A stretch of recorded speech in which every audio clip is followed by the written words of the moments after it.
hot tan. Yeah, dude, use that shit, bro. So yeah, lot of goofy shits happened this last couple weeks. I mean, I was out with the flu last week is why we didn't put anything out there. But I'm still a little raspy. But if you get a chance, freaking run into a couple posts online of how the veteran community reacts to Mother's Day is it's pretty funny. They still show Animal Mother from... Well, that was my post from back in the day. The usual one, like Animal Mother. I posted one this time around. It was a mothership. Oh, yeah? Yeah. I posted a mothership and said, let's not forget motherships on this day. Something to the effect of that. But guys are like, thanks, Mom, for raising a legend. You know, the Marines. Yeah. It's like, way to make it about you, stupid. Yeah. Been a lot of craziness this week and stuff like that. And like we've said in the past, like the hearings in Congress and all these subcommittees meeting and all this other stuff, it's all well and good, but no matter what these guys unearth, I don't see the Justice Department really hopping too, you know. That's the thing we've said before, and other people have said it as well. These people are almost never held to account. I mean, you had a real showy arrest recently. That one guy, I forgot his name. I don't even remember what his office was. Let me look him up real quick. This George Santos. George Santos. 2 days ago from NPR, George Santos confessed to stealing checks in Brazil in a deal to drop charges. Signed a deal with Brazilian prosecutors who confessed to agree to pay almost $5,000 in fines and restitution and stay for dropping charges. Pled guilty to separate stuff. He was formally charged in 2011. All of this, of course, is allegedly. Lost track of Santos until he became a U.S. Congressman in 2022. Nice. Which means when he went into oblivion for a minute there, they were like, all right, fine, let's forget about it. It's no biggie. But now that he's back into the political sphere, boom, these things started to come back up. Did you ever find out what committee was this one on the talking about Joe and his family business bullshit? It is the House Oversight Committee. All right, House Oversight Committee. That's essentially what it is. The House Oversight Committee. It has an official name. Committee on Oversight and Accountability. That's what it's called. House Committee on Oversight and Accountability. So for those of us, because a lot of this stuff, as I'm researching, it's also educational for me, and maybe not so much for our poli-science major over here, but for me, I research everything. Yeah, I mean, but it's educational for me in the sense that I know, like you've told me before, like there's so many oversight committees. There's so many committees and stuff like that. There's an oversight committee for the CIA, like, what the are NSA, they? the FBI, and I know that. I mean, I've had dealings with oversight committees in the past, working for the government, and mind you, on a minor thing when it comes to budgeting and stuff like that. But let's say, this one. The Oversight and Accountability is the main investigative, according to Wikipedia now, which is not a terrible source but it's no reason to lie on this one. This is the main investigative committee for the United States House of Representatives, and the committee's board jurisdiction legislatively has a legislative authority to make it one of the most influential and powerful panels in the White House, in the House. It has 47 seats on average. And has a pretty eclectic roster of politicians from both sides of the aisle, and it is Republican run because the Republicans run the House. Yeah, so it's known right now as the GOP Oversight Committee. So total, it has 47 chairs, 26 held by Republicans, 21 held by Democrats, and the committee chair is James Comer, which is where a lot of news agencies are quoting their sources. James Comer is releasing this because he's the chair for that committee.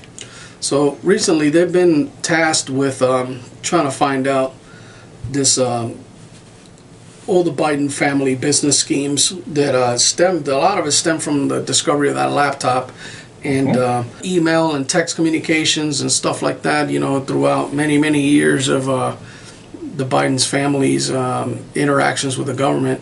And in a press conference took place roughly about 4 days ago, if I'm not mistaken, they came out with their findings. And like I do always, I can play a snippet of it, and some of the stuff is very dry, you know. So it's kind of like try to keep it fresh. It's like watching C-SPAN, yeah. Which is another thing why it's another psychological thing to keep the public misinformed too. The public, the normal layman, the normal person is not really going to sit through some of this stuff. This is stuff that boomers and older people normally will sit through because people who are in that game or have something to have a stake in it. Have a stake in it. Will go through, you know, and actually sit and listen through. But these things could be a little dry, but informative nonetheless. You know, because these are legit accusations. They just have they don't have the judicial backing that, you know, like I guess I don't know if the committee. Yeah, I don't know if subpoenas for this or.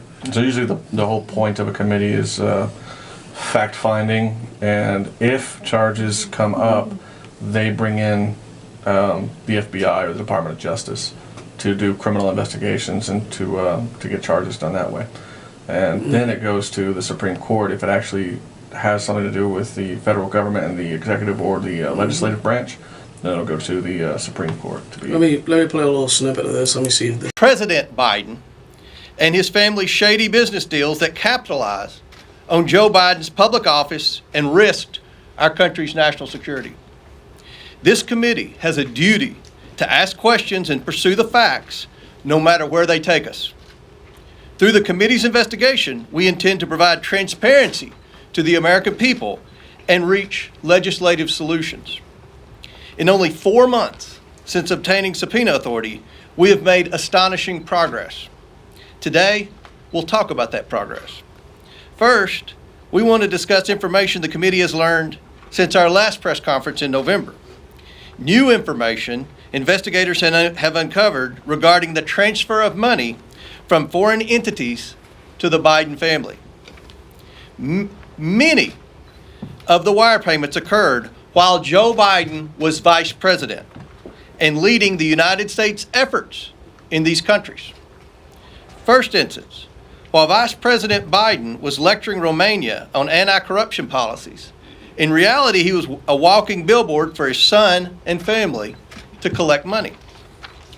Hunter Biden and his associates capitalized on a lucrative financial relationship with a Romanian national who was under investigation for and later convicted of corruption in Romania. The Bidens received over $1 million for the deal. And convicted of corruption in Romania. Romania being one of the most corrupt states in Europe. Mm-hmm. I mean, it goes on. It pissed somebody off. Yeah, this goes on like he. You were corrupt to the wrong person.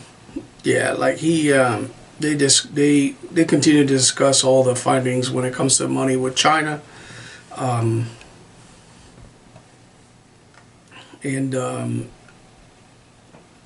My thing is that the guy is clearly corrupt. There's so much stuff out there. The thing is, we can know that. Exactly. We can assume that. We can infer that. Nobody can prove it because we're not lawyers and we're not judges, and we can't bring this guy to a court. These guys have present evidence, and they won't either. They won't either. We can't do anything about it because we're just regular ass citizens. They won't do anything about it because it lines their pockets. They're making money off this shit. So are their families, all of them. Joe Biden's not alone in this. Mm-mm. Most of the elected officials at the DC level are corrupt. Mm-hmm. some way, size, shape, or form. They're corrupt. They accept money for favors. Almost all of them. Can I prove that? Nope. Well, I mean, the thing is that we, the people, have given these people the power to regulate their own affairs, sign their own paychecks, and Take money from corrupt sources for now, you know, earmarked bills. there's another bill coming down about freaking insider trading. You know, just Yeah. wherever that'll land. It won't. You know, it's They've been doing it for so long. That's what makes them most of their money. I mean, Pelosi's been questioned about it. I don't know how many times now, and she always ends the interview as soon as that question comes up and say, "What about your insider trading deals when you're dealing with, you know, opening trading investment? Like the very first time that stock has been on the market, it goes on for like a cheaper price than it probably ever will be again, and you buy it right then and there, and then it skyrockets, and then you sell it and make a ton of money." yeah. But they knew it was going to happen because they're inside with the actual business that owns it, and they're making regulations on other businesses that doesn't affect that one. Right. It's because Yeah. I think Pelosi invests, specifically the latest one, was a microchip thing. Mm-hmm. It was the Taiwan. She has like heavy investments in a Taiwanese chip manufacturer. NVIDIA. So Yeah. she invested in NVIDIA. So Paul Pelosi, her husband, who got hit in the head, the hammer that few months back by that illegal Canadian guy.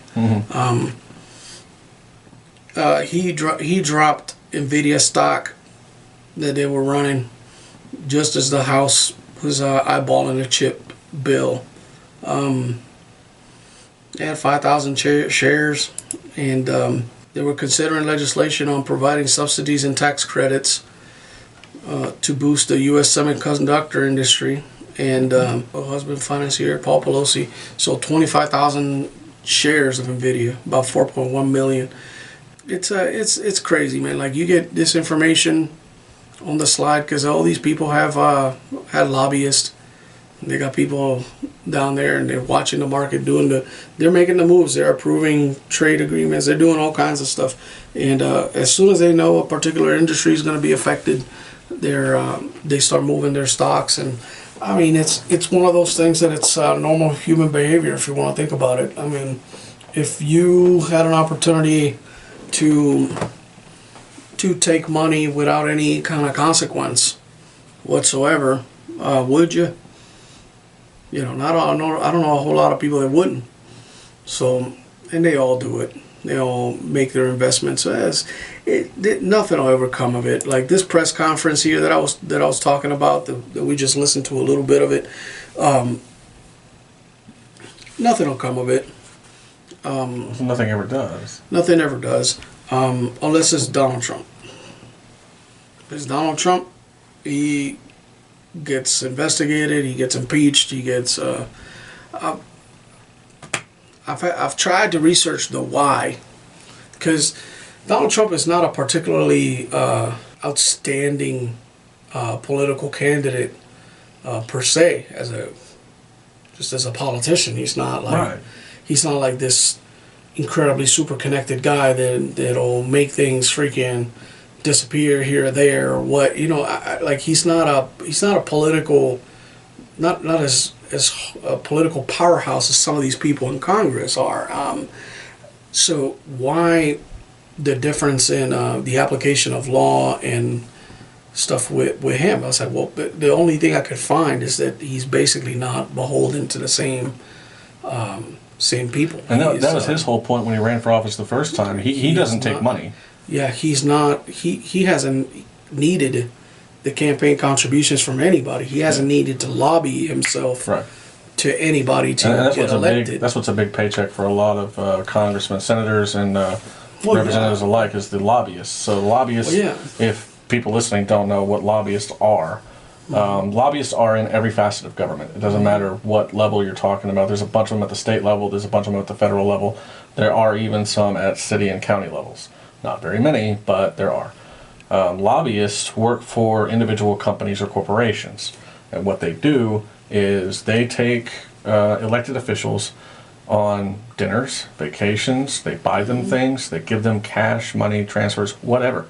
They'll do and say whatever they need to get favorable action from an elected official. And you can look that up, and that's the basic definition of a lobbyist, to get favorable action from an elected official.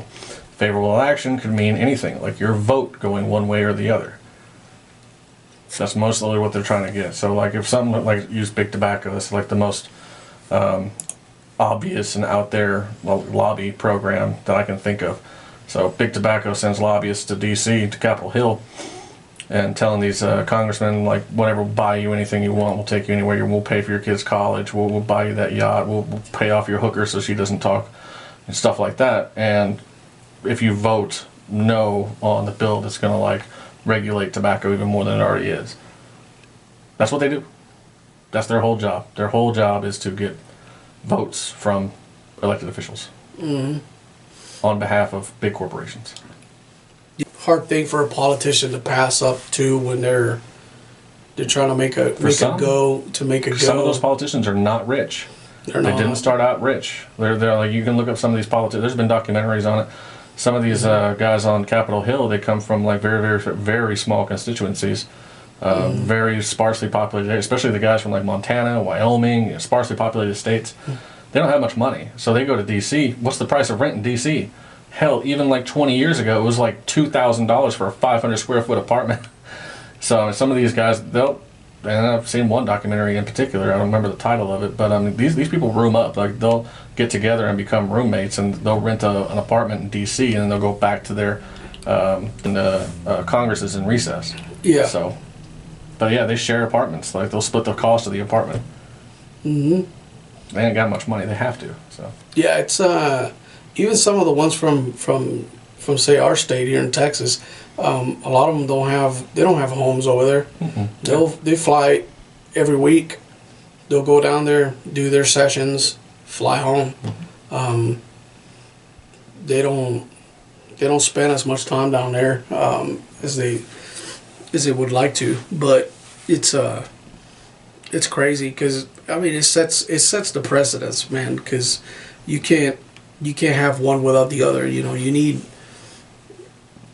Let's say you're passionate about what your district needs, and you're passionate about your agenda as a politician. There's not a whole lot of them that are good people, period. But let's just say you do get into, let's pick for Morgan Luttrell, for instance. Okay. Freaking solid guy, great husband, father, representative from Texas. Chip Roy is another one that seems pretty decent. I've seen him talk a few times. He seems very eloquent, and guys that are homegrown. You know, guys that are I know we're a little divided on guys like Ted Cruz, but because we've heard him say good things and do a couple of things that are not the best, but. There are guys that are homegrown like that. There's a couple in Louisiana too that are like that, that are real down to earth, good solid guys. But when you gotta get along to get your items passed. Yeah. Because all these Congress people, they have to caucus. Yeah. If you don't know what caucusing is, it's just grouping up. That's what it means. They have to. So it's hard, man. And some of them, like I took care of a bunch of them overseas too. Like we'll come over to Afghanistan or Iraq, depending on where I was, and we'll do a congressional delegation. And some of them dudes are checking on checking on the status of the war for their constituents because they have sons and daughters that are fighting overseas. And a lot of them, their mothers are approaching them and with issues and stuff like that and whatever, and they hop on, they piggyback off of this congressional delegation that's being led off by a high dollar representative from a high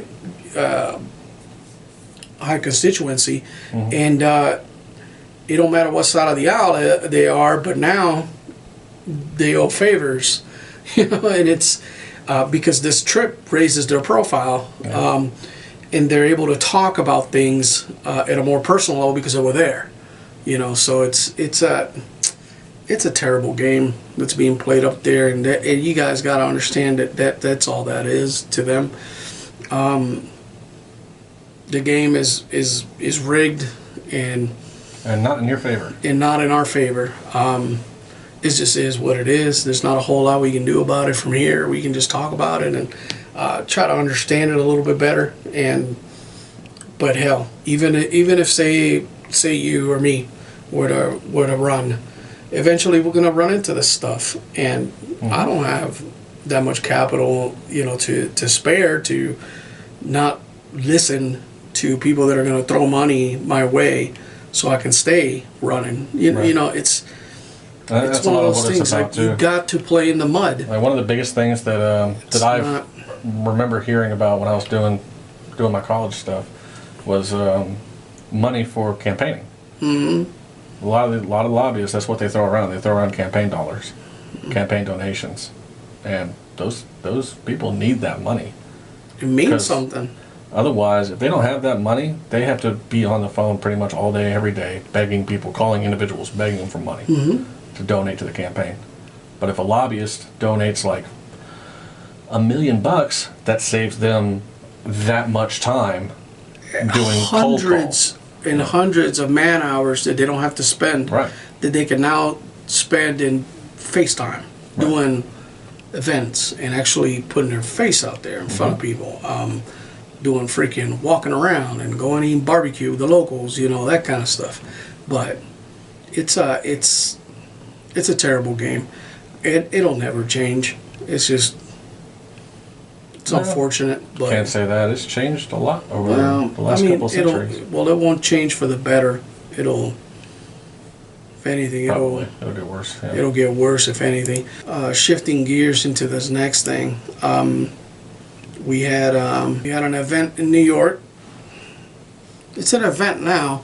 It's I dare to say it's an almost daily occurrence in the United States, where how many people die every day here? I don't know, like 17,000 people That's the thing die. that kind every of day. got me about this particular incident. I mean, so many people get killed for one reason or another, or no reason at all, and all this stuff happens all the time, everywhere.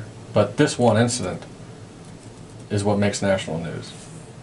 But was it because it was recorded? Was it because it was a black guy that died at the hands of a white guy? Yes. Is it because it was on the subway? Is it because some other reason? And so many people die every day in this country. And this one makes national news? Yes. And yeah, it's because a black guy got killed by the hands of a white guy. But for the race riot hopes and dreams of whoever the hell keeps touting this shit. So That's what they're trying to do, man. to get Helter Skelter. yeah. Fucking man, he was right. Oh, Chucky Manson was right. yeah, dude. There's another dude that was right, and I'm joking, damn it. I'm not, because Just there's joking. So not to endorse this. Chucky Manson? No, Oh. Which one? Timothy McVeigh. Ah, oh shit, we're going there? Yeah, That was a private conversation, sir. not to endorse this because what he fucking did was fucking gross and fucking ridiculous. What he did was just fucking flat out wrong. He fucking killed fucking kids. My fucking skin is crawling just thinking about what that piece of shit did. Like makes me angry just thinking about that building and what he did. But the thing is that the manifestos that he wrote prior to this event, prior to Waco, him showing up at Waco, and prior to him doing all these things, it's pretty much reads verbatim to what's happening in America right now. And I can't find anything wrong with it, like what he says, like what did his description of what's happening I have not in read America. it, so I'm not familiar with the manifesto you're talking So he used to write to he used to write to a newspaper, Okay. and he made several op-eds to this newspaper. And one of those op-eds was like, I mean, like on the nose with what's going on. I mean, he talks about the racial divide and how the government's like dividing to conquer and this and that. And it was conspiratorial back then, Right. because not a whole lot of this stuff was very palpable. But and of course, because of the internet age, you know, it wasn't quite Widespread, prevalent, and it wasn't yeah. widespread, and the proliferation of information just wasn't there. But the things that he said, all right, so don't take it as the manifesto. It's not the manifesto. The Okay. manifesto and what I'm talking about, two different things. So his manifesto is like an 8-page freaking op-ed that he wrote prior to the events of the Oklahoma City bombing. He talks of it like he goes off the rails. Okay. He talks about fucking the Gulf of Tonkin and talks about Hiroshima, and I mean he fucking lost the plot. That's what when the cheese slid off the cracker. I'm talking about the stuff that he wrote to the newspaper prior to Written in the early 1990s. most likely, yeah. To not freaking deviate too much from the events here in New York. So, give a little background. I guess Daniel Penny, he's a Marine, because there's no such thing as a former Marine. Every Marine will correct you, even though we know former Marine. Fuck it. Right? Every time, yeah. Yeah, but anyway, he was on the subway when this guy, Jordan Neely, who the media likes to portray as this kindler, gentler guy that used to impersonate Michael Jackson and used to dance around the beat with a jukebox and do all that other stuff and entertain people in the subway. And he was just like this guy, like AOC's fucking stupid ass said, oh, he was hungry and crying for food. Well, true, he did ask people for food. He also threatened everybody. But isn't that her default That's excuse? her default. Yeah, that's her default. She's Because she always says that shit. Oh, the people, they're stealing bread. Tell Bullshit. you. They're stealing Jordans. yeah. No, it's always Les Miserables with her, like fucking, oh, a loaf of bread, you know, Yeah. blah, blah, blah, you know. Everybody's always hungry, you know, this and that, but, you know, but we can point out her policies that just freaking, you know, she ran Amazon out of her district and took thousands of jobs with it. Mm-hmm. And, you know, if anybody's made anybody hungry, it's been her. Yeah. She's fucking terrible human being. But, She's cute, though. yeah, she got like horse eyes. I don't care. She's cute. Her eyes are enormous. She's got horse teeth, too. Still smash. Well, her party does have the donkey. So, there's that. You ever seen those shows? Oh, bro. Tijuana? I've never been to Tijuana. But No? No. Whew. No, I don't have we're- enough money to bribe the cops down there. So I guess Daniel Penny was dealing with this guy, and this guy was aggressive and threatening people, and it got physical, and he ended up restraining this man. And during the course of that restraint, which was he was assisted by 3 other people in restraining this guy, Jordan Neely fought literally the entire time. As the fighting went, he ended up killing that dude. So the population, pretty much Black Lives Matter and everything, and everybody came out of the woodworks and this and that and the third. Well, fucking Jordan Neely had 44 prior arrests, had several of those arrests were for assault and all kinds of stuff, and he had an active warrant at the time for assault. They've interviewed countless people that have been assaulted by this man. So countless people already, some of them are elderly, already recall, you know, in the cases where they were assaulted by this man and nothing ever happened. Right. It was recidivism is just insane. I mean, you just keep Yeah. releasing, reoffending, and that's the story of New York crime.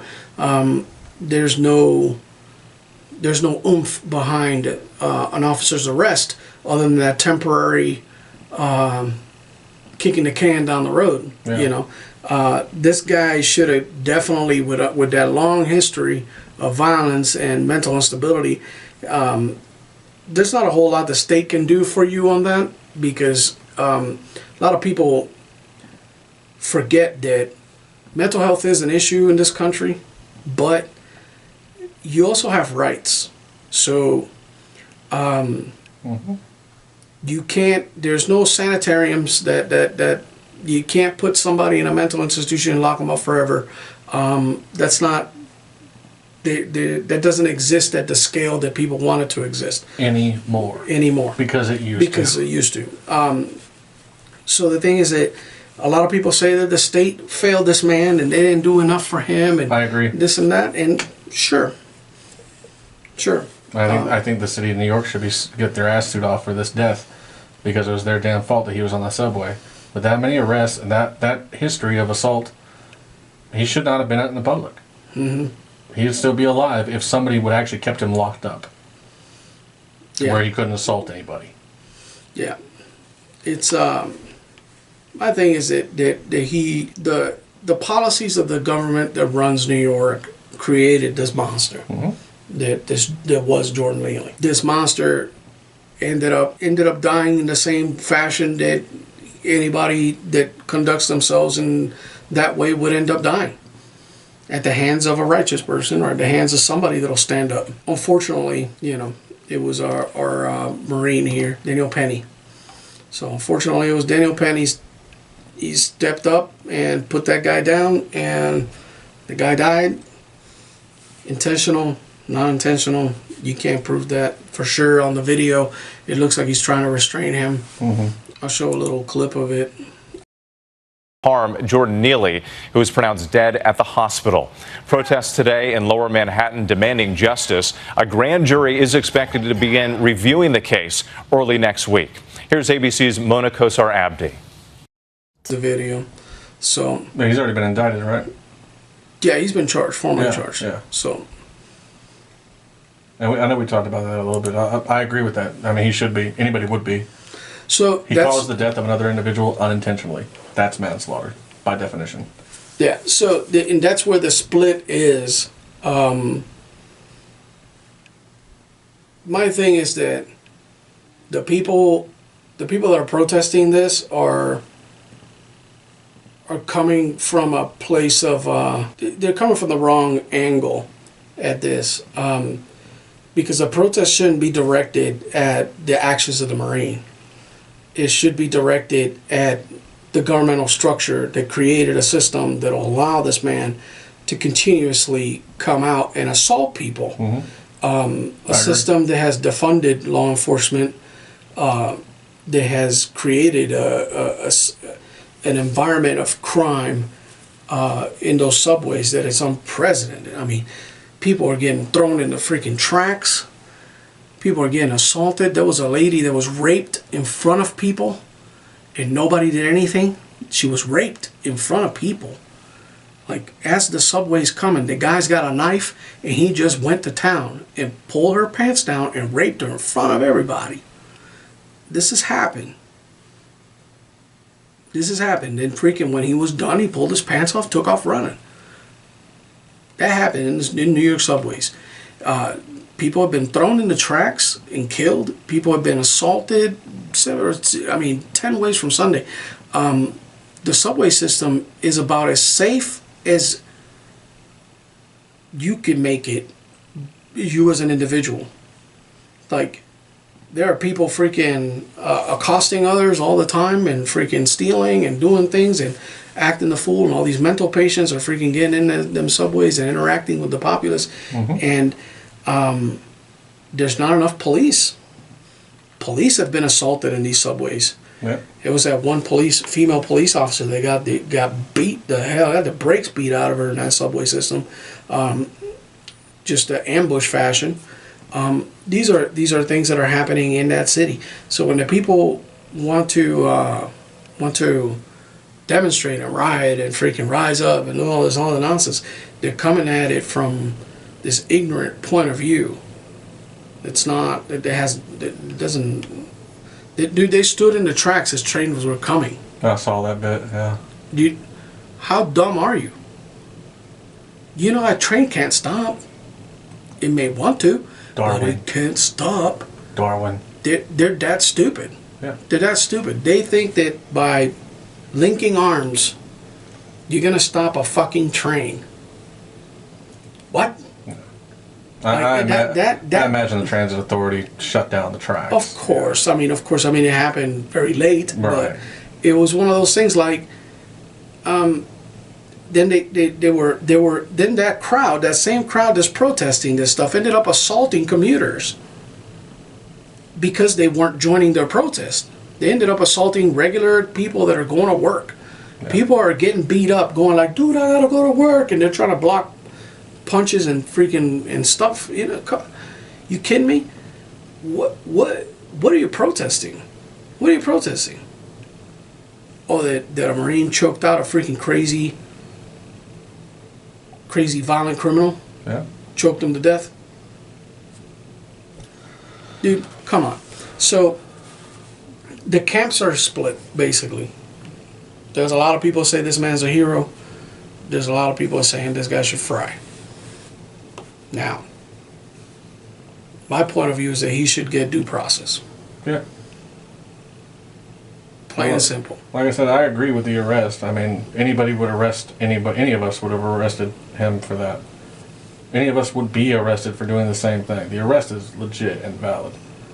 It needs to stand trial. But I mean, the thing is, there's no way he is getting a fair trial. Not a fucking chance. So, unless they move the entire trial completely out of New York, he is not getting a fair trial. He will go to prison for this. Mm-hmm. Right or wrong, he's going to prison for this. Just so the court can save their own safety.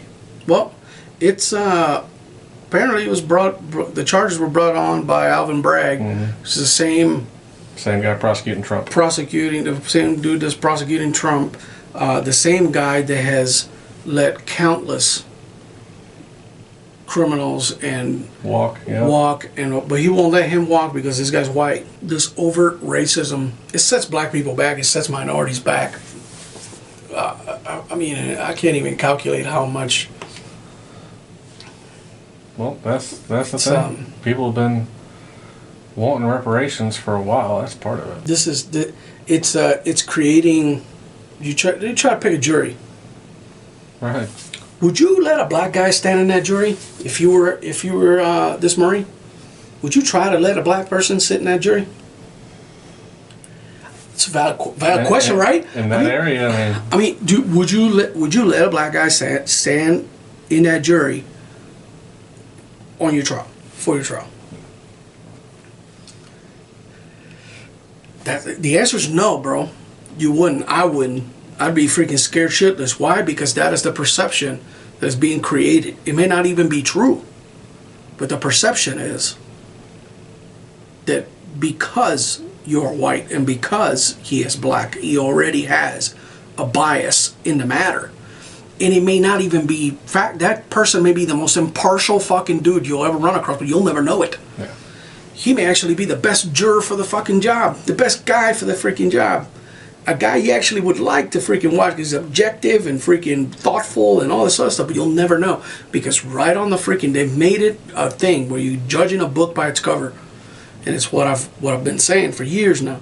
They have made it skin deep, where you look at a person and you freaking go ahead and put the check mark and freaking dismiss them or accept them based on that, and then you figure out further as your relationship with people goes along.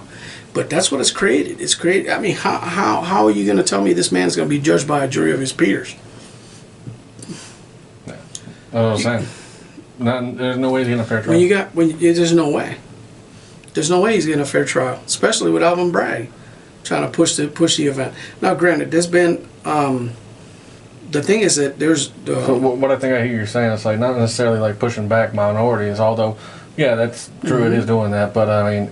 Perpetuating racism. It's perpetuating racism. It creates a endless cycle of racism, where people that don't fit the bill will now fit the bill because you can't judge them any other way.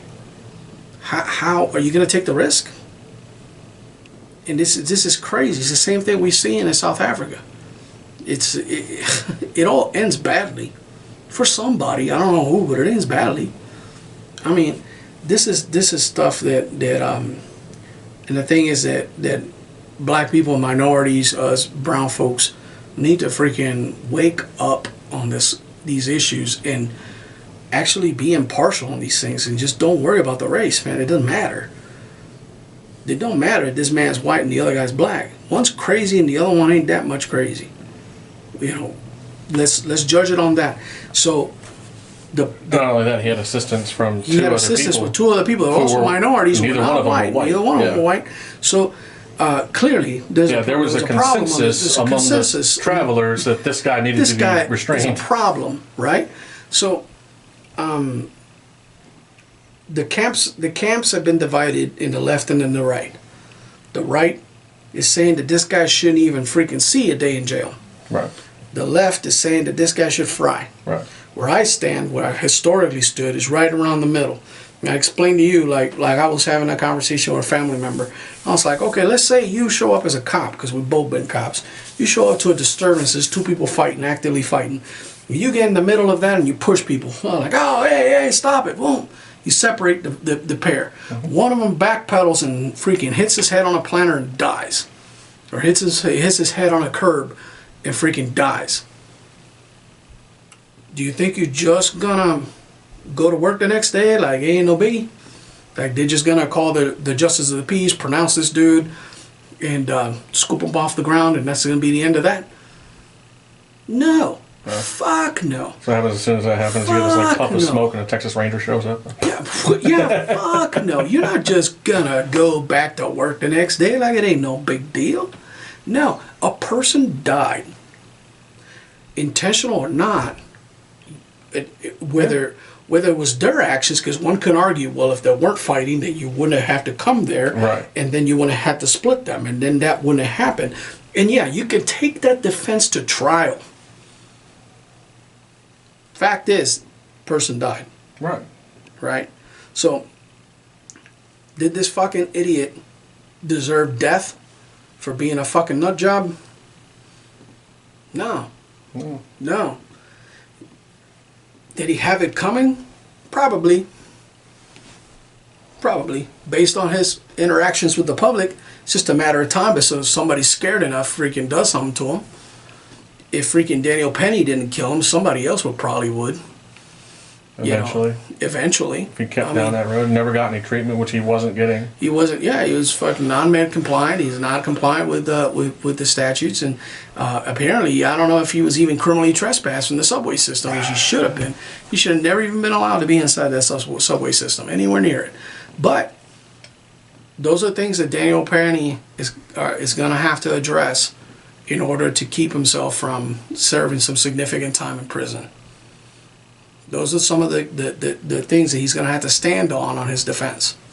What is the maximum sentence for manslaughter in New York? I don't fucking know. It's probably fucking, I mean, for a white guy, probably life. Under that DA, probably. Yeah, I mean, it's an unfortunate thing. I mean, well-intentioned. Maximum 25 years. See? That's a maximum sentence, though. Yeah, but I mean, he'd be dumb to think if he's not going to look for... Try to go for the maximum? Try to go for the maximum. Of course, he's being coached by freaking Black Lives Matter. He's being coached by all these other people. He's got all these other special interest groups that are chiming in. Mm-hmm. Everybody's, you know... And it's damn near the same... The reason he's getting this much attention is not so much because he's white, it's because he's also a Marine. So they're immediately associating the Marine and putting direct correlation with law enforcement, Marine, law enforcement, authority, law enforcement. They made that correlation with Daniel Penny, and that's why this has grabbed the attention of so many people. White guy used to be a Marine. It's the same. Yeah. Because many Marines become cops, right? So now all of a sudden it's a thing. And yeah, he may not be a cop, but it's a direct dig at it. It's almost like a dart right at it. They haven't had a white cop kill a black guy in a hot minute, so this is the closest thing. So let's hop on this little ditty and ride it till wheels fall off, and let's throw this dude in jail and blah blah blah. It's maybe we can levy some legislation and blah blah blah. And put a bill out and name it the fucking whatever, No, what's going to happen is the same damn thing that happened last time. BLM got a lot of support. They'll take all the people's money and buy houses. Yeah. That's what BLM's done. None of the original leaders are there anymore. They passed it on to the next guy because they already made their millions. One lady bought 5 houses. Mm-hmm. Shit. None of them in the ghetto, though. No. Yeah, all the white neighborhoods. Yeah. Ironic, ain't it? And that's the thing. There's somebody behind the scenes, a Mr. Burns, somewhere. Like, yes, excellent, yes. You know, and a lot of these black people are falling for it, like hook, line, and sinker. And it's not what it appears. Like, you had a population that's complaining about this freaking dead guy that before he was dead. Right. Asking the cops to do something. Where were the demonstrations then? Where was the outrage then? There wasn't any. Nope. Didn't matter. Didn't matter. He didn't matter. Now that he's dead, he matters. They almost freaking canonized these people. I mean... Yeah, look at George Floyd. He got canonized. Fucking scumbag. That meme still goes around. It's a scumbag. Yeah, Saint Floyd. Yeah. Saint Floyd of Fentanyl. Yeah. Scumbag. Don't deserve any praise whatsoever. A man that held a pregnant woman at knife point while they freaking burglarized her home. That guy. That guy had arrest records going all the way to Houston. Mm-hmm. That guy was a problem in I don't know how many states. Yeah. Everywhere he went. He's non-contributing member of society. A fucking loser, just like this other guy. And now that they're dead, they're no justice, no peace, no justice. Come on, man. Come on. Like, I can understand that people feeling a certain kind of way about somebody that unfortunately dies that shouldn't have died, whatever. I can understand that. But to this level, nah. Yeah. Nah, they don't deserve that kind of scrutiny. But shifting gears, Title 42 ended. Mm-hmm. Just before the beginning of the weekend. Thursday. Last Thursday. Do you know what Title 42 is? Yeah, it's the essentially the law that makes it legal. I got the thing right here. Title 42: expulsions were removals by the United States government of people who had recently been in a country where a communicable disease was present.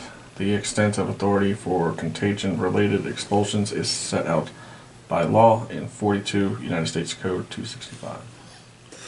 So what that means is it was a part of the COVID restrictions, and since most countries have alleviated their COVID restrictions now, so the United States. So now you can enter the country even if you've been in a country that has a COVID outbreak or something like that. So that's what made it legal to push these people out when they were trying to come in. Well, I don't understand why they needed a new code anyway. It's illegal to enter the United States without a visa. Well, it was, the thing is that, so historically, even though it's illegal, a lot of the courts were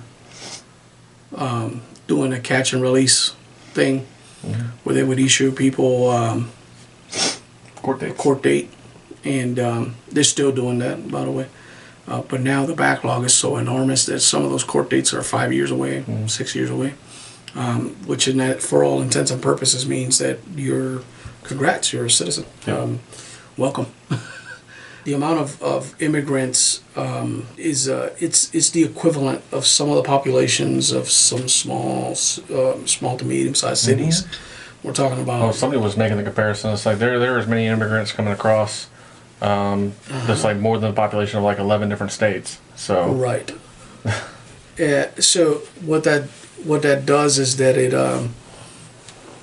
it puts a cramp in local state resources to the point of breaking the system, because taxpayers are paying for all these things, and they're meant for the citizens. Now, that's why we pay taxes, so we can have access to those resources. Yeah. So now, these social programs are being used on people that are not U.S. citizens, not taxpayers, and which the non-taxpayer part is not, it doesn't matter, because if you're getting fucking welfare, you're not paying taxes. So, But if you're getting welfare, but if you're getting welfare, typically you're a citizen, right? So now these people that have never contributed or will not contribute ever are going to enjoy some of these benefits, because the human services part isn't in the business of proving citizenship or otherwise. So not only that, but in some jurisdictions, in some cities, there are overwhelming public transportation, overwhelming all kinds of other services. The ones that can't figure to break the code and go somewhere are overwhelming public spaces by becoming transients. Some of them bring their criminality. Some of them bring all their bad habits. They don't assimilate to the culture. They don't assimilate to any kind of culture, and become a problem for law enforcement and everybody in between. Texas has been particularly affected by it, especially those communities that are near the border. Yeah. And with Title 42's, with the end of Title 42, then that extra tool that allowed the state to just go ahead and get these people out of here is no longer here. Now we're back to the original system, which is tedious, slow, and not conducive to good border security. The videos from the border are freaking crazy. They're putting them in hotels in a lot of places. There was just some news of people that were getting married this weekend and lost their reservations for family members or coming from all over. The hotel rooms are being bought out by the government, and Wow. so they can put these people in hotels. So Title 42, the Trump-era health policy allowing the U.S. to quickly turn back migrants at the U.S.-Mexico border for the past 3 years, has come and gone. Officials in El Paso and other border towns had been bracing for a potential surge once the policy lifted, but immigration officials say the numbers have been steady. Overnight, we saw similar patterns to what we have seen over the past several days. We continue to encounter high levels of non-citizens at the border, but we did not see a substantial increase overnight or an influx at midnight. Still, migrants flocking to the U.S. and Mexico border under the veil of uncertainty, forced to navigate through a new immigration policy requiring these two things. Non-Mexican migrants must first apply for and be denied asylum in another country, and migrants will have to make an appointment on the CBP One app. Now, if those rules aren't followed, migrants could be removed and not allowed to enter the U.S. for at least 5 years. We are using our immigration authorities, our traditional immigration authorities that deliver tougher consequences for people who cross the border illegally. U.S. Border Patrol Chief Raul Ortiz confirming there are already more than 26,000 people in custody. And to relieve the pressure on facilities along the border, officials have been taking asylum seekers to other parts of the country for processing. Overnight, an El Paso city-run shelter receiving busloads of migrants. We know that there's more going to be coming. We know that this is just a beginning. So we are prepared, and that's what we've been preparing for. We've been preparing for what I keep saying, the unknown. And that city-run shelter taking in about 150 migrants, mostly families. I'm Morgan Norwood, ABC News, El Paso, Texas. So that's that report, but the Walking Dead wave of people, that's a ABC,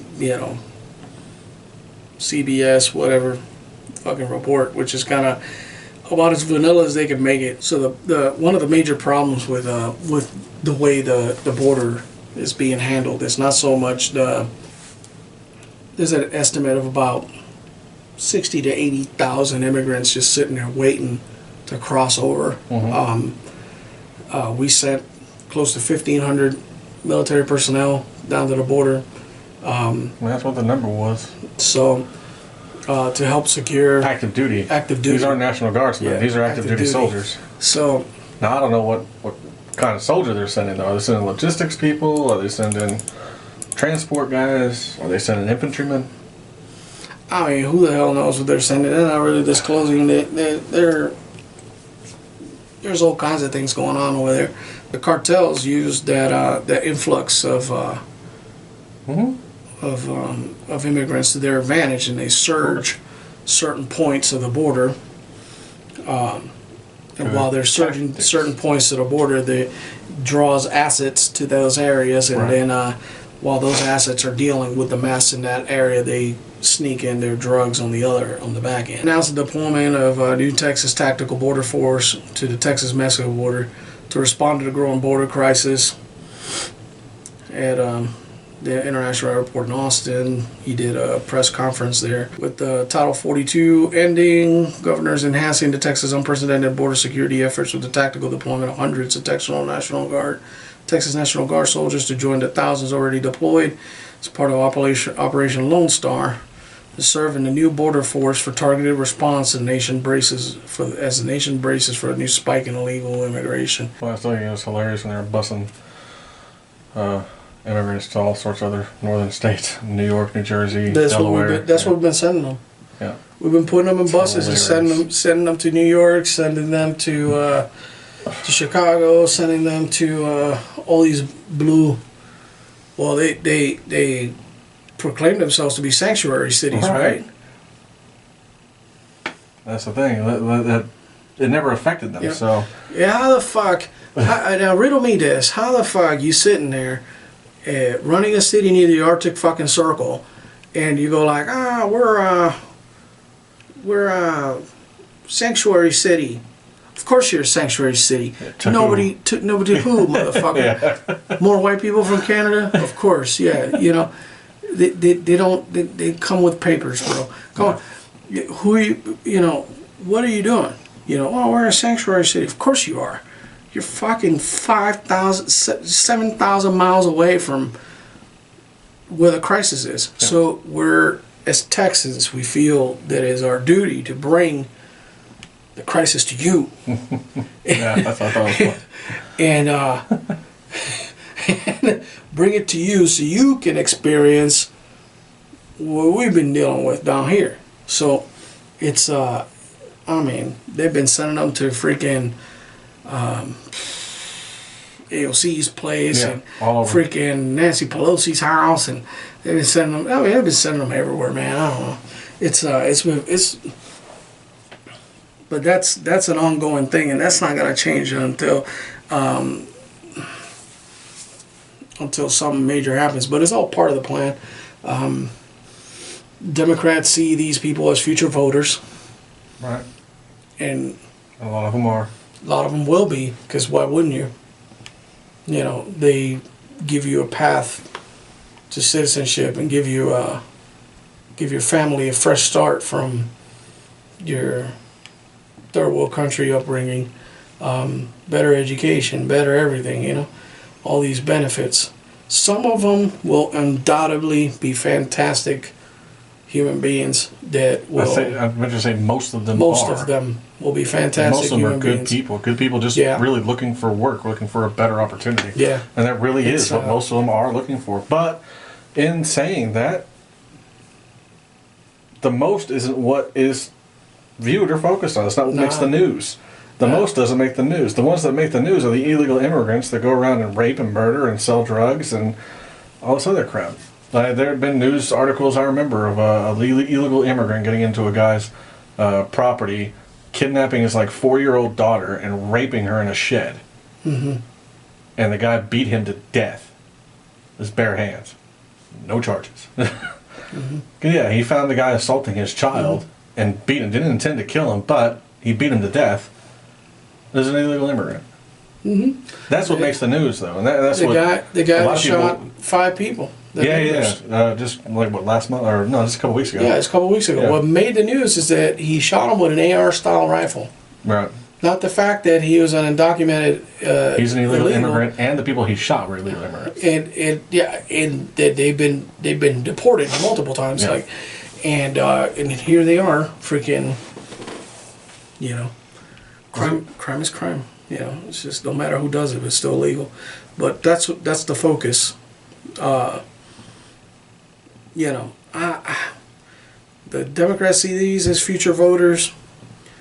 We all see them as a strain. One of these congressmen was asking the director of the DEA,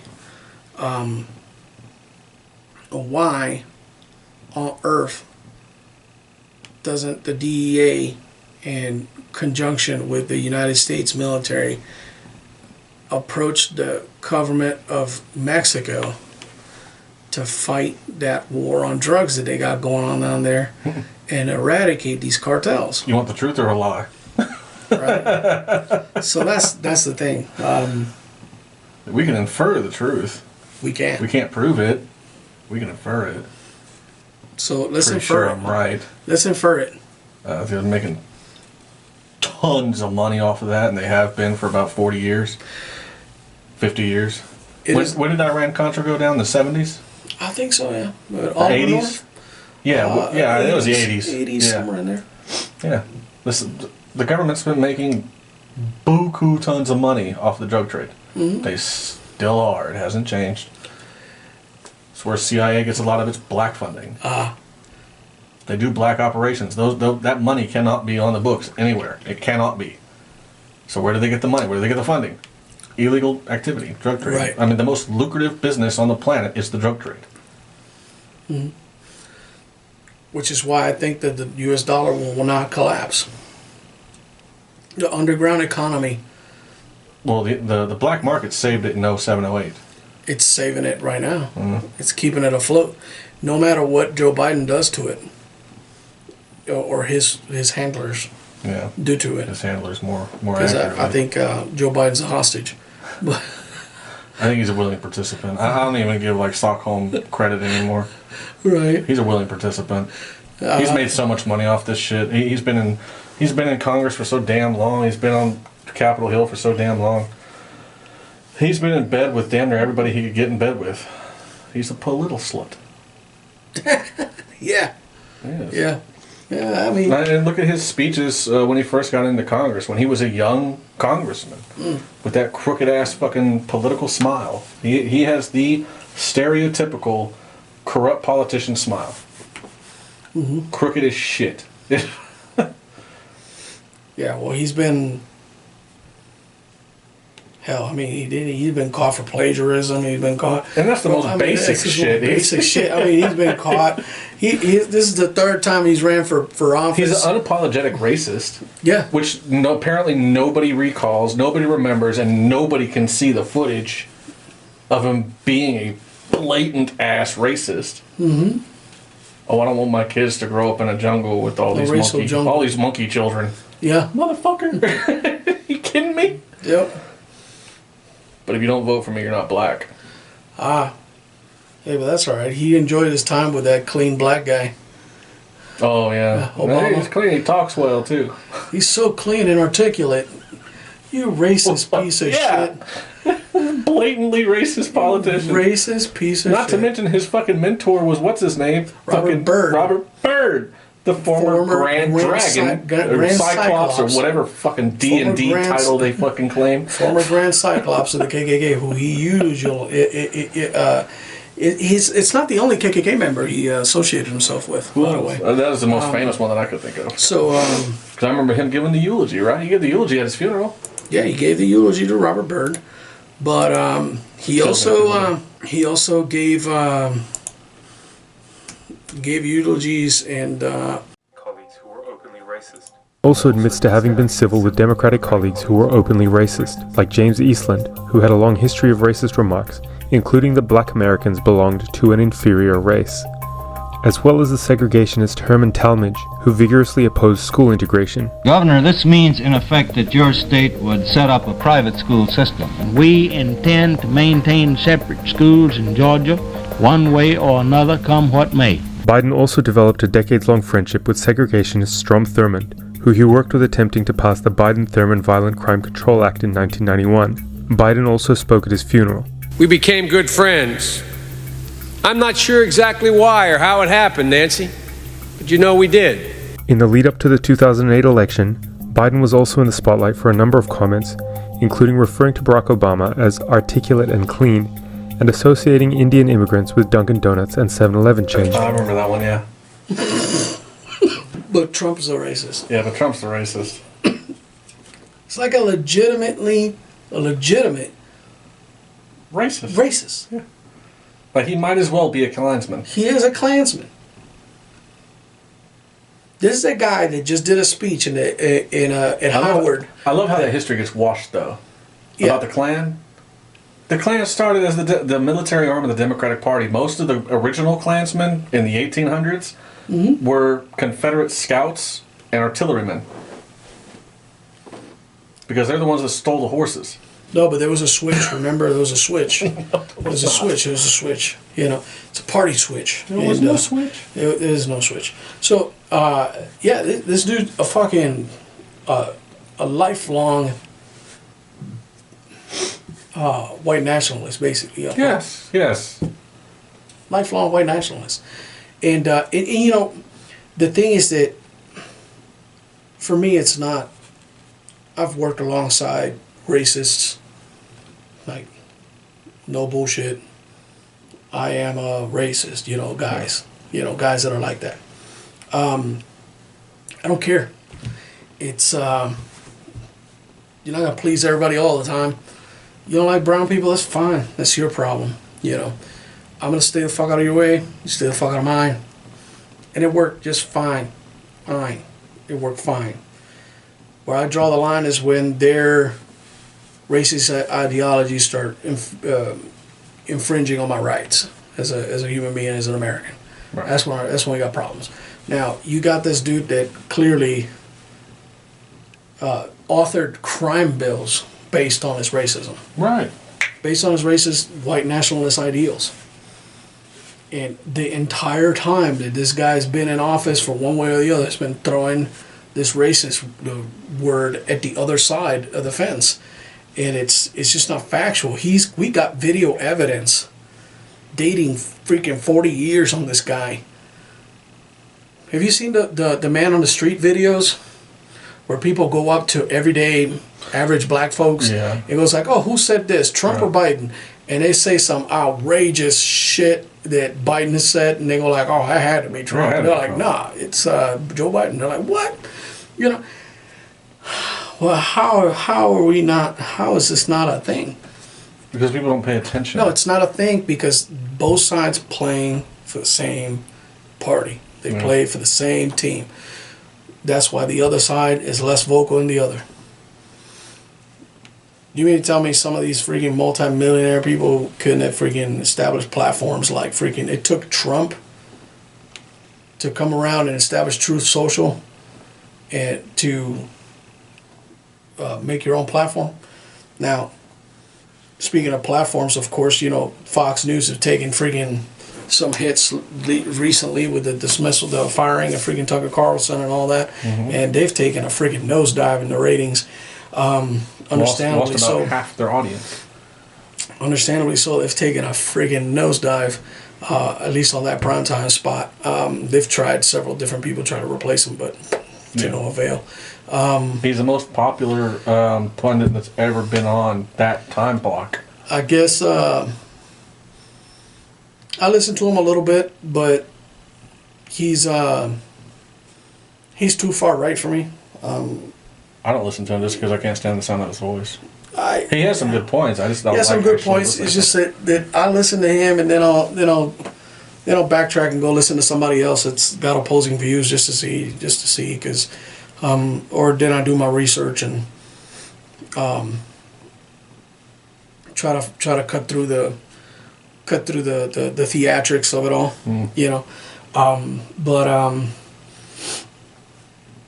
I mean, he was huge. I guess he made an announcement that he's bringing his show to Twitter. Yep. I know Patrick Bet-David made him a public offer, just before that announcement. Offered him $100 million over 5 years to produce his own show and all this other stuff on his platform. So Patrick Bet-David, I don't know if you guys know about him or not, but he's very competent, freaking self-made multi-millionaire, if not billionaire. Military veteran. Military vet. Has a very good podcast. And immigrant. He's an immigrant from, I think, Iranian descent. Either Syria or Iran, one or two. Iranian. He's, yeah. I'd have to look at him. He lived a life, though. he lived the life. Like he was a refugee for a while. Like he had some tough times. Then joined the military and was very successful in the military for his time that was there. And got out and started making. He made his own bones. Iranian. He's Iranian. Yeah, Iranian. So yeah, very very solid guy. Well spoken dude. He's articulate, is he? Is he clean? Yeah, he's very clean, very articulate for an Iranian. You know, it's he doesn't smell like rotten milk. You know, yeah. I mean, you know how you find him, right? Follow the trail of dates. Come on, bro. Racist ass. Yeah, I mean. Yeah, no, that guy's fantastic. I like watching his show though. His show, oh yeah, Patrick Bet David. He has what's his show called? PBD. No, it's Valuetainment. Valuetainment, yes, Valuetainment. Yeah, Patrick Bet David. He's got some insight, man, and he talks. Him and his buddy. He's got a rambunctious freaking co-host there, who's also a veteran apparently. I think so. I think his co-host is veteran as well. He's rambunctious, man. They throw down on his show, man. Man, he does some damn good. He's had some really interesting guests on. Yeah, I mean, but he's been doing talks for a hot minute now, and he talks about all kinds of things. His shorts are phenomenal. He talks about all kinds of things. His channel, I'll plug it in and I'll put it in the description there. If you guys want to get some more in-depth knowledge on what's going on with finances and stuff like that, and the housing market, and what's going on with the schools and all kinds of shit, and ChatGPT and some of the same stuff that we talk about here, he does some pretty good deep dives on, and he has some pretty interesting guests, and he's done some pretty nice interviews. I mean, the last one I saw, he was debating a freaking a leftist, and that was brutal. But I mean, he's done interviews with freaking. Last one I saw, he was debating a communist, like somebody who was touting Stalin's praises. Yeah. That's the last one I saw. It was a college professor somewhere, and right. He's outspoken about his support for, or his admiration for Joseph Stalin. Right. I can't. No, the last one I saw, he just interviewed Tim Pool not too long ago. Oh, did he? Yeah. And the last one I saw about halfway of it. He was interviewing Majid Nawaz. So he talks about he's a British Pakistani activist and a former radio host. So he has a lot. He has books on Islam and being radical and stuff like that. And he has some counterpoints to being radical and good things about Islam, bad things about Islam. He talks all kinds of stuff like that. But that's the last one I saw. I didn't finish it. But he had some pretty interesting points of view.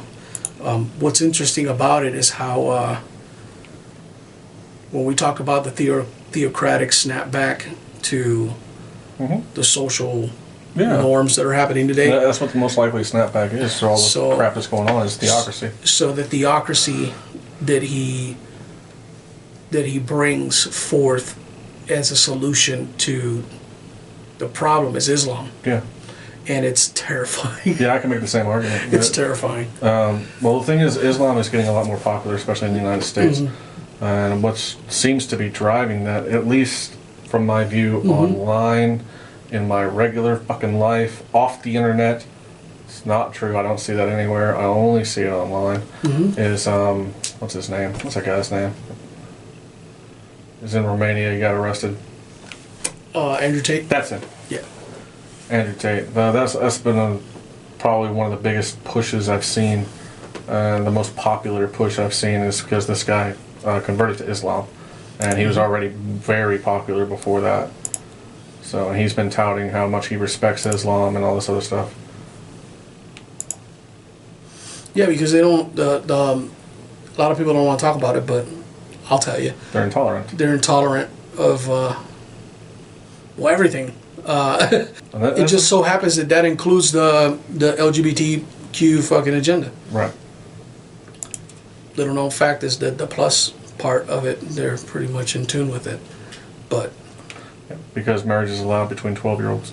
Because they do. A 12-year-old girl is eligible for marriage. They can't consummate until she has her first period. Yeah. Okay. So I'm serious. Yeah, prove it. That's the. Well, I'm just saying that shit happens. I'm just saying. I've been to the Middle East. It happens.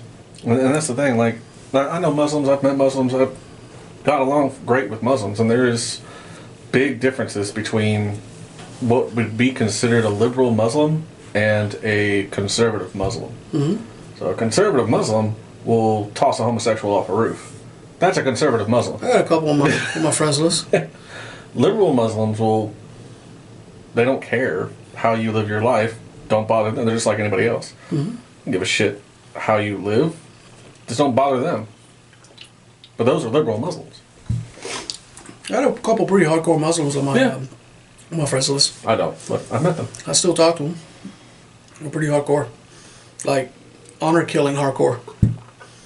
So, that's their belief. Yeah. I don't have any opinion on that. I mean, I do, but it's not for them to. That's my shit. Right. Whatever they do in their home with their family, that's their fucking problem. But I don't condone it. But that's their. But you their tolerate shit. their intolerance. Yeah, that's their shit. You know, that's their shit. It's not like they've done it, but yeah, that I know of. I think the last bit of stuff that we saw last week. It was just kind of so. The way I like to, the thing is that these political topics, man, are inherently fucking depressing.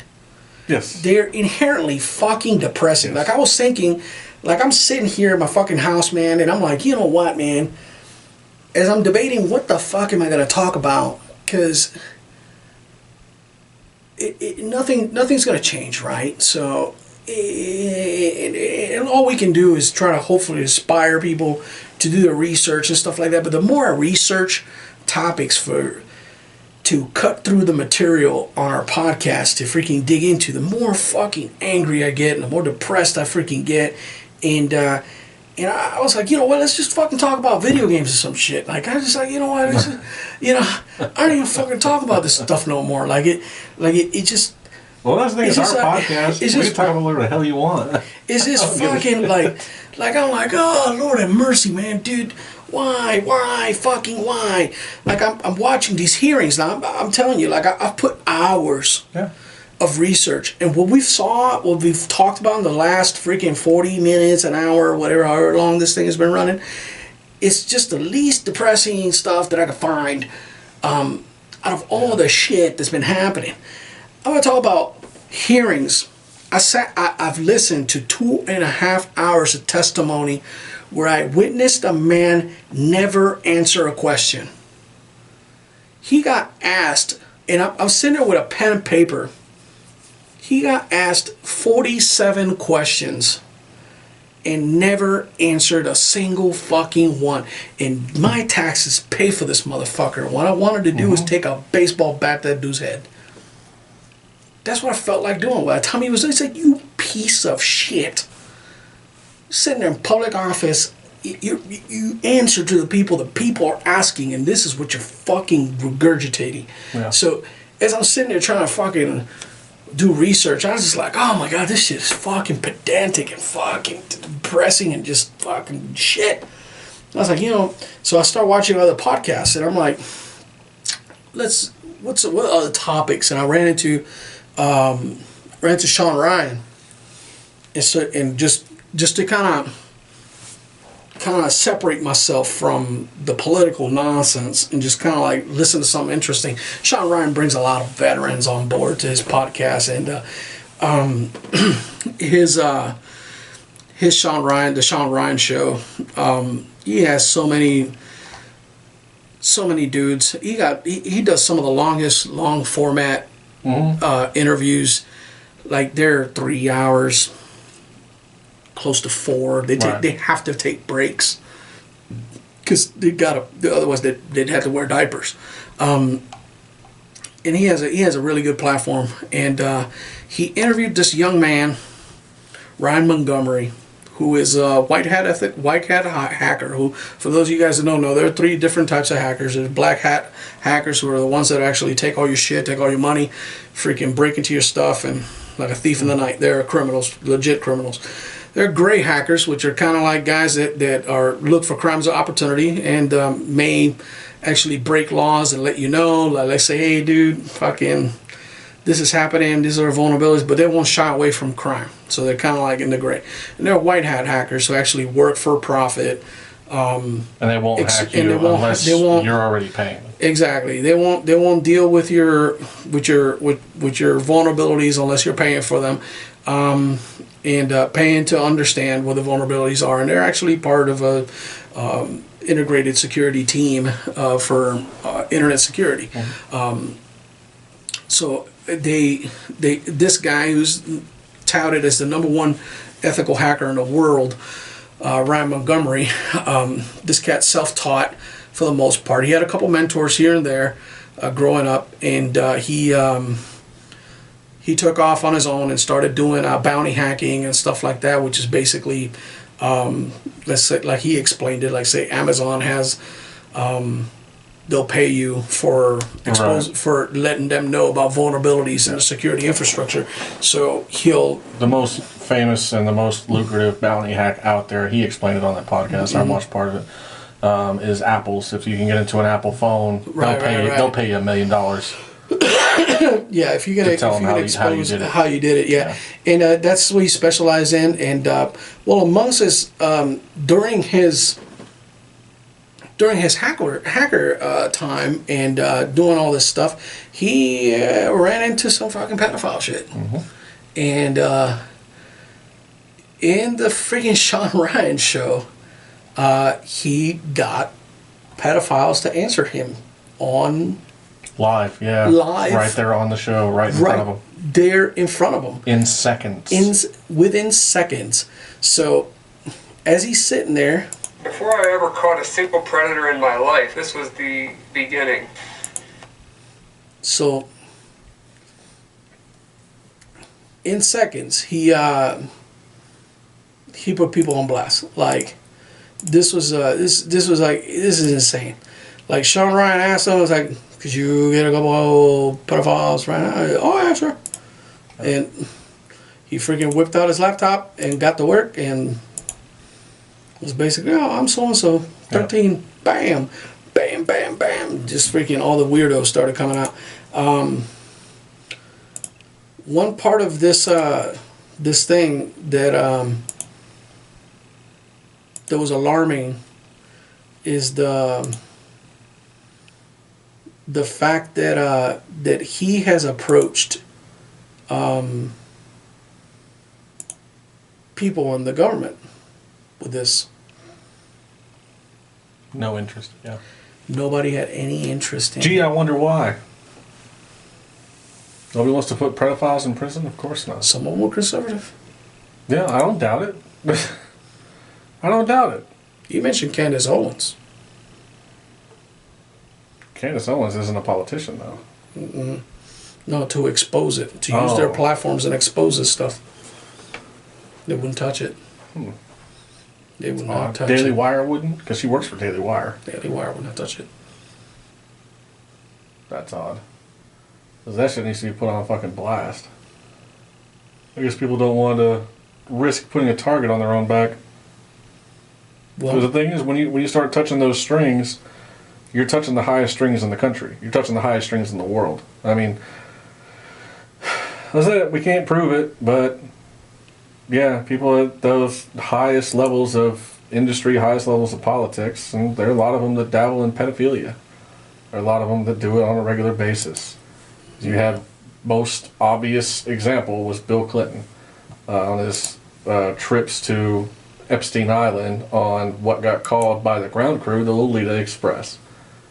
How many times was he on that plane? How many times did he visit that island? And he never once touched a kid? Bullshit.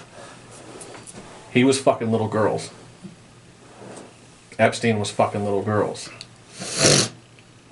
I'd gather a wager all the people that went to that island with Epstein were fucking little kids. Had to. Well, why the fuck else would you be there? Why the fuck else would you be there? Place wasn't set up as a fucking beach resort. It's set up as a fucking pound. Yeah. Yeah. People at those high levels, they're pedophiles. And that goes into the other thing, like, you're seeing states now that are trying to normalize pedophilia. And you got this LGBTQ shit where they're trying to make pedophilia a sexual orientation. It's like, oh, they're just attracted to kids. They're predators. They hunt down, they seek out little kids that they can manipulate or that they can abduct to do whatever they want with them. They seek out the weakest among us to attack and assault, and they use at their will. And a lot of times those kids end up dead. Not just raped, dead. Yeah, I mean... Because they don't want to get caught, and they don't need a witness. And it's really easy to kill a kid. Yeah. But these people aren't put on blast. The government doesn't give a shit. And one of the biggest conservative media outlets out there, Daily Wire, doesn't want anything to do with it. Because I didn't hear about this Daily Wire shit. Check this out. Oh, no. So... They went to the exploited children tip line, and I submitted, saying who the owner of the website was, that I had access to all the data, and that they were welcome to have it, basically. Then I reached out to a bunch of news stations, and talked to a ton of reporters, and all of them were super excited to talk to me. What news stations? Sun Sentinel, Daily Mail, Business Insider, Fox, some influencers, Ronan Farrow, Candace Owens, they both didn't read my messages. But as for the news stations, I had full conversations with the reporters. They knew what they were getting themselves into. They were very excited about reporting on it. And once it got back from legal, they weren't allowed to report on it. And I said, well, okay, if you're not allowed to report on the illegally obtained material that I have, just let parents know that this website exists and whatever you want, but just keep whatever illegal out of it. I just want parents to know that this website exists. You don't need to put my name. You don't need to put the material that I obtained. Nothing. Every single one of them completely disregarded me. I sent a lot of those notes over to Project Veritas with some evidence of that. But not a single person until now has done anything about this. Not any conservative media, not any liberal media, because unfortunately that's the day and age we live in now, right? None of them would touch this. No. None of them want to be involved in saving kids. When I say I tried so hard, and nobody wanted to do anything. Yeah, because the motherfuckers that are signing the checks would probably be implicated. That's the truth of it. The motherfuckers that are signing the damn checks at the highest levels of those corporations would probably be implicated if he keeps digging. If he keeps digging, he keeps finding more and more hidden websites, because those kind of, a lot of them are chat rooms. They're just basic ass chat rooms. This one in particular was open source, like just right. regular ass Google fucking chat room. If he starts getting not Google chat room, but just like through the regular internet. If he starts getting into the fucking dark web fucking places where you can actually buy a kid, he's probably going to start finding a lot of big ass names. I need one to cut my grass, like bad. You can rent one. No, but, nah. That's what everybody does anyway. Yeah, people rent me all the time. Jesus. They rent you too. You get a paycheck, don't you? Yeah. True. That's what I'm talking about. There's that. You rent somebody's time. That's what you're doing. You're paying them. Yeah, but it's fucking crazy, man. So as I fucking pivot away from all this fucking political fucking nonsense that's this is fucking just utterly fucking depressing and just kind of like fucking I went deep into some of these other podcasts and some of these other interviewers that are out there. They're very competent, a lot of production value. And again, I'll link them. I'll link them below, so you guys can access that and give them some love too. They're very informative. But this gentleman here, freaking found so much disgusting stuff. Some of it he had to censor his. They had to censor his words and what he was saying because of this. The stuff that he was finding was just utterly disgusting to describe. Right. And nobody would lift a finger. So that's where I draw the line when. So you got, like for instance, you got guys that had been in the conservative realm for a while, like what was that idiot freaking used to work for Steven Crowder. That jackass. You heard what happened to him again, right? Yeah. Well, Steven Crowder apparently he aired out some more of his nonsense, going through a divorce with his old lady and all this other stuff, and he ended up putting some video out that was rough to watch of him verbally abusing his pregnant wife, and it's just, I mean, like some of the shit that guy Did he says. put it out or she put it out? I think she put it out. I don't know who put it out. Yeah. I think it was. Yeah, it was her. Yeah. She put it out. He addressed it, and I mean, but it was terrible. But that's the thing. Like, you get all these people that are, I'm conservative, and then you see their personal life, catch a glimpse of what's happening behind the doors. It's like, no, you're not just a conservative. You're a fucking tyrant. Right. Yeah, it's like there's a difference here. Like, you're not just a conservative. You're a maniac. Right. Like, there's something off here. Like, and this guy, he basically unwillingly exposed some of these other outlets for what they are, which is stooges for somebody. You know, they're beholden to somebody, and they will not even report on this stuff, even at the lightest level. You saw how he condensed everything and made it. I was like, fine, don't divulge everything, but just let parents know that this is out here, and just to give parents a tool they won't even report a cursory over, like, broad strokes of what his investigation uncovered in order to protect children. No. Because these people want to bang your kids.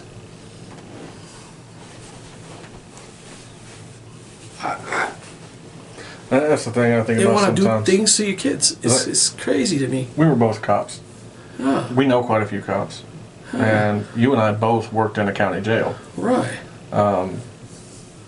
There was always one thing that the worst of the worst criminals and any cop would agree on. What to do with pedophiles.